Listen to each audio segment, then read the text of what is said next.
Nous allons travailler sur les crises biologiques. Une crise biologique est une disparition brutale et simultanée de nombreuses espèces dans de nombreux groupes sur une durée très courte.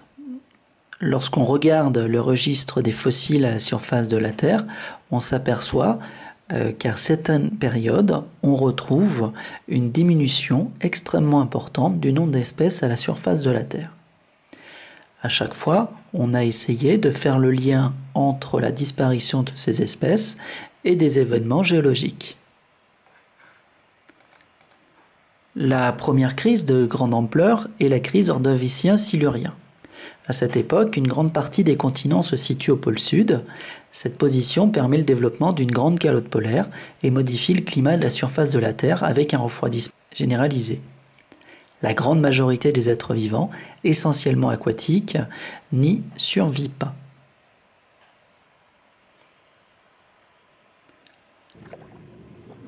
Ensuite, la crise dévonien-carbonifère. À cette époque, à la surface des continents, se couvrent de forêts très denses, composées de fougères arborescentes. Leur dégradation a rendu les eaux très pauvres en dioxygène, provoquant une extinction de masse.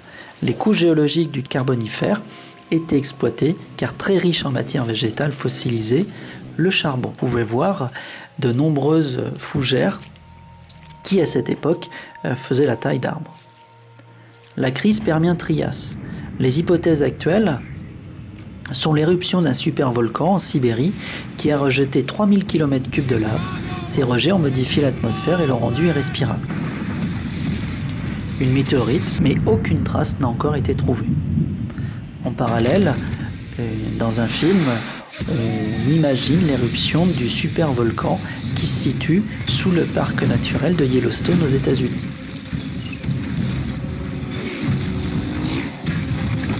La crise Trias-Jurassique. Elle correspond au début de l'ouverture de l'océan Atlantique et on suppose qu'une intense activité volcanique au niveau de la dorsale a modifié l'environnement, rejet de gaz et variation du niveau des océans.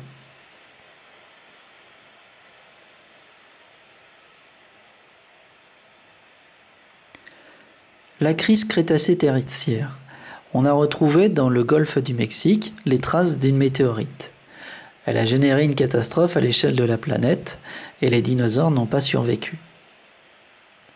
Ici, sur la droite, vous avez une simulation d'un impact de météorite à la surface de la Terre. Vers une sixième crise. Les activités humaines à la surface de la Terre provoquent la disparition de nombreuses espèces. Nous devons de réagir avant qu'il ne soit trop tard.